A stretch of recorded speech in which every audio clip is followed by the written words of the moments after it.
الصلاۃ والسلام علیک یا رسول اللہ وعلی آلک و اصحابک یا حبیب اللہ۔ الصلاۃ والسلام علیک یا رسول اللہ وعلی آلک و اصحابک یا نبی نور اللہ۔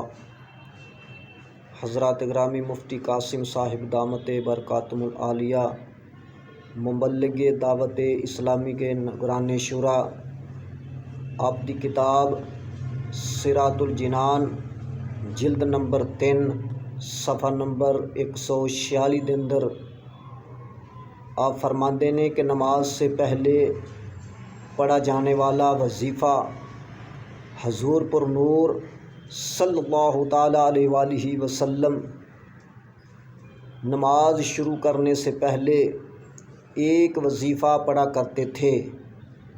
اس کے بارے میں حضرت علی مرتضیٰ کرمہ اللہ تعالیٰ علیہ فرماتے ہیں کہ تاجدار رسالت صلی اللہ تعالیٰ علیہ وآلہ وسلم جب نماز شروع کرنے کے لیے کھڑے ہوتے تو یہ پڑھا کرتے تھے: وجہت وجہیہ للہ فاطر السماوات والارض حنیفا وما انا من المشرکین انا صلاتی و نسکی وما یحییٰ وماتی للہ رب العالمین لا شریک لہ وبذالک امرت وانا من المشرکین۔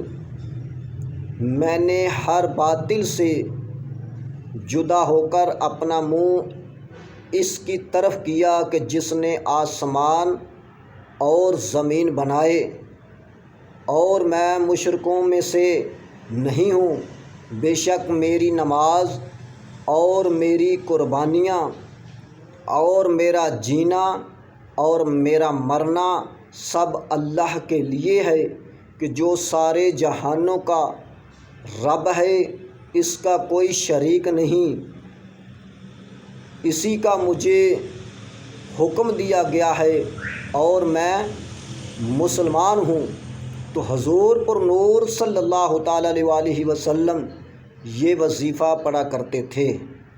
تو ہم حضور پر نور صلی اللہ تعالیٰ علیہ وآلہ وسلم کی ذات پر نماز شروع کرنے سے پہلے درود شریف پڑھ لیتے ہیں، تو یہ بھی خیر و برکت کے لیے پڑھتے ہیں ہم کہ ہماری نماز حضور پر نور صلی اللہ تعالیٰ علیہ وآلہ وسلم کے صدقہ جمیلہ سے اللہ تبارک و تعالیٰ کی بارگاہ میں قبول ہو جائے۔ تو دعا ہے کہ اللہ تبارک و تعالیٰ حضور پر نور صلی اللہ تعالیٰ علیہ وآلہ وسلم کے احکامات پر ہمیں عمل کی توفیق عطا فرمائے۔ وآخر دعوانا الحمد للہ رب العالمین۔